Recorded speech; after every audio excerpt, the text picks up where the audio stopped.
I've said we were going to talk about it, and today we're going to talk about it. I've teased this subject in other videos, but today we're going to talk about my issues with Berserkers and why I don't really recommend that most newer players invest heavily into them.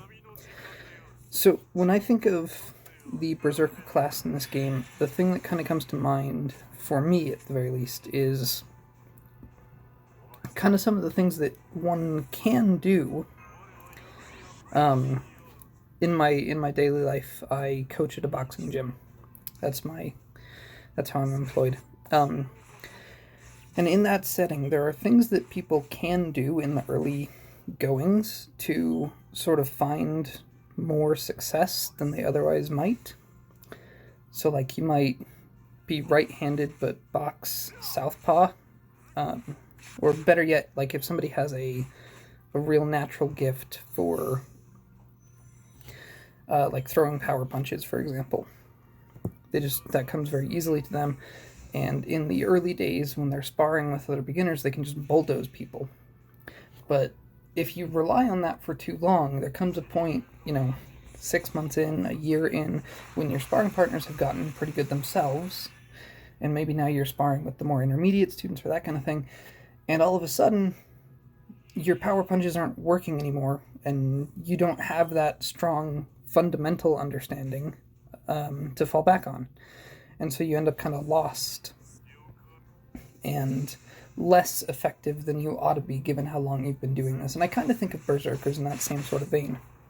So the thing to first discuss in relationship to this is going to be the class advantage system. So the standard class advantage mechanic, says that the normal relationship is if a servant has class advantage, they will deal double damage and receive half damage against whatever they fight, which is a good situation to be in. Berserkers do not have the standard class advantage dynamic, though, or modifiers attached to them. What they have instead is they take double damage and they deal 1.5 times damage.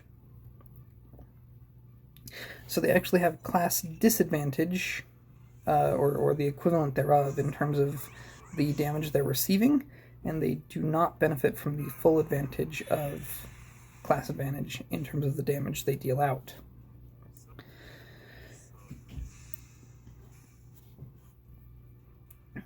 In other words, they're way less tanky and less damaging than a servant who just has normal class advantage.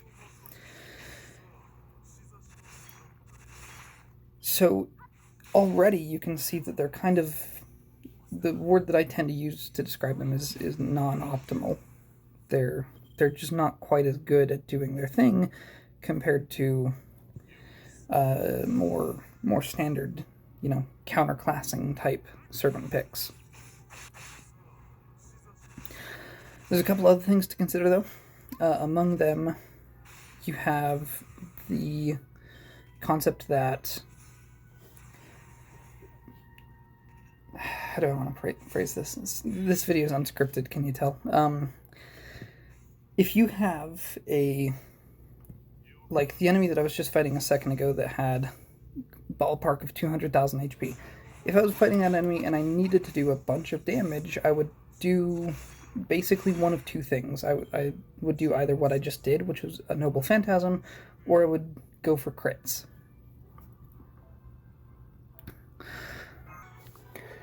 And probably some of you can already see where I'm going with this, which is that Berserkers are not necessarily very good at either type of damage. They have a really low star weight, the lowest of any class naturally, which means they will almost never crit left to their own devices.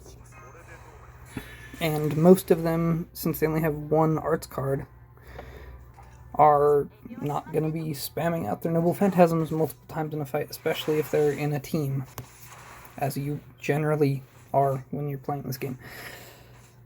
So if they can't really crit, and they can't really Noble Phantasm very well on their own, kind of all they have left going for them is their big Buster card, usually. But those are less effective than somebody with even lower attack but regular class advantage who is doubling that attack because they're benefiting from the full class advantage 2.0 dynamic.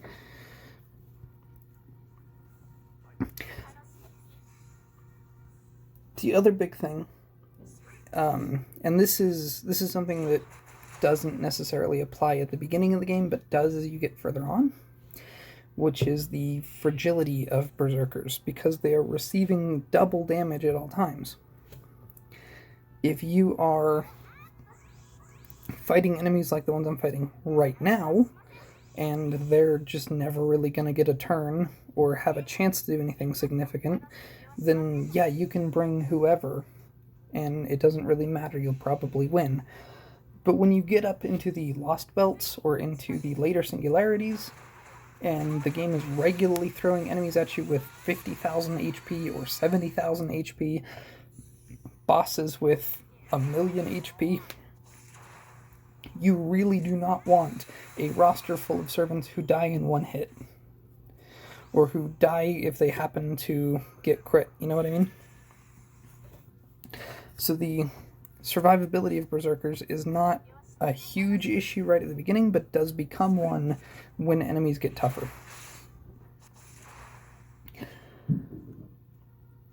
So there are a couple exceptions to this, this last point especially. There are servants like Heracles or Ku Alter, servants who genuinely can do quite well in terms of surviving for long periods of time in the battle.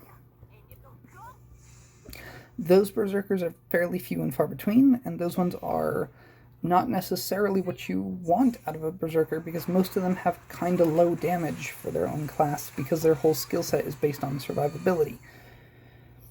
So they'll get good face card damage, but they have very little in the ways of buffing their own damage or adding extra utility, and that's another thing, is the utility of the class is typically very low.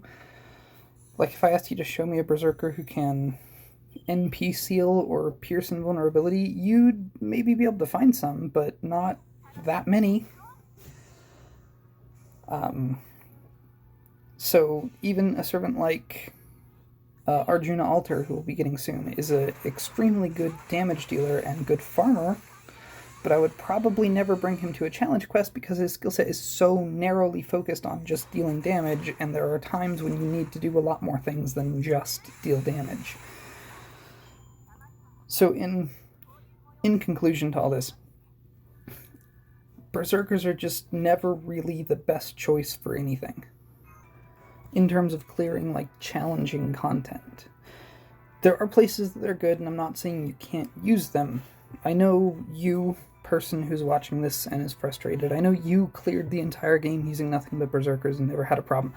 But speaking broadly, it's better to class advantage, just basically all the time. There are times, like this is my Ember farming team and my QP door farming team. It's all Berserkers, because I can use this team every day, and I never have to change this out. So there are times that they're useful. If you have like a mixed class node, where the game wants you to fight sabers and assassins and riders, Berserkers are probably kind of the best thing to do in those circumstances.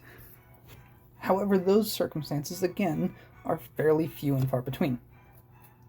Generally, even in a situation like that, I would prefer to probably have like one servant who can counterclass and just sort of attack whoever, you know, gets the most cards. So like if I have a saber to kill a lancer and I get a bunch of saber cards, I'll use the saber to attack the lancer that turn, and then I'll just switch, etc. Because Berserkers are just too squishy. If they get hit by a unlucky stray crit when I'm not expecting it, they'll go down, and then I'm hamstrung for the rest of the run. And I know somebody's gonna say, you know, I said earlier that Berserkers are bad at being crit servants. I know somebody's gonna say, yeah, you can build a crit team around a Berserker. Of course you can, but it's like, why would I do this when I could just do this instead? Or this. Like, I have a servant who will deal more damage because of having full class advantage. I have a servant who will survive way longer if things get dicey. I have a servant who will Noble Phantasm more readily, and who has a skill set that is better suited to taking advantage of those crits. So there are times when Berserkers are fine, but I really don't recommend that you make them the cornerstone of your account, especially in the early days of your account. You need to be using that time to learn about the game. You need to be using that time to learn when to delay activating your skills and when to go all in on them. You need to be learning, how long does it take, or how many cards does it take roughly for X servant to get their Noble Phantasm. And if you're just steamrolling everything by tapping red cards until everything's dead and learning nothing, when you get to that point later on in the game, when your Berserkers will all get one shot, and you have no understanding of the fundamentals of how to game the system and make this game work, you're going to be in a really bad place. So Berserkers are fine sometimes, and you'll want to invest in a few, eventually, for certain things, but they're not the be-all, end-all of the game. They're not your solution to everything. They're just another one of the classes. So anyways, that's going to do it for the video today. Thank you very much for watching. If you're new, I'm going to have my in-game follow code in the description. You can use that to use my support list, which is shown on screen right now, during Part 1 story quests. If you guys want to send me a friend request, you can, but there's a limit on how many of those I can accept, but infinite people can follow me. So try to go that route first, please. I'm also going to have my Discord username in the description, so you can shoot me a private message if you'd like to discuss anything privately. And of course, I'm always happy to see YouTube comments just underneath the video, asking any questions about this topic, asking questions about other FGO topics, suggestions for videos. Always love to see those. So get in contact with me if you need to. Again, thank you very much for watching, and I will see you next time.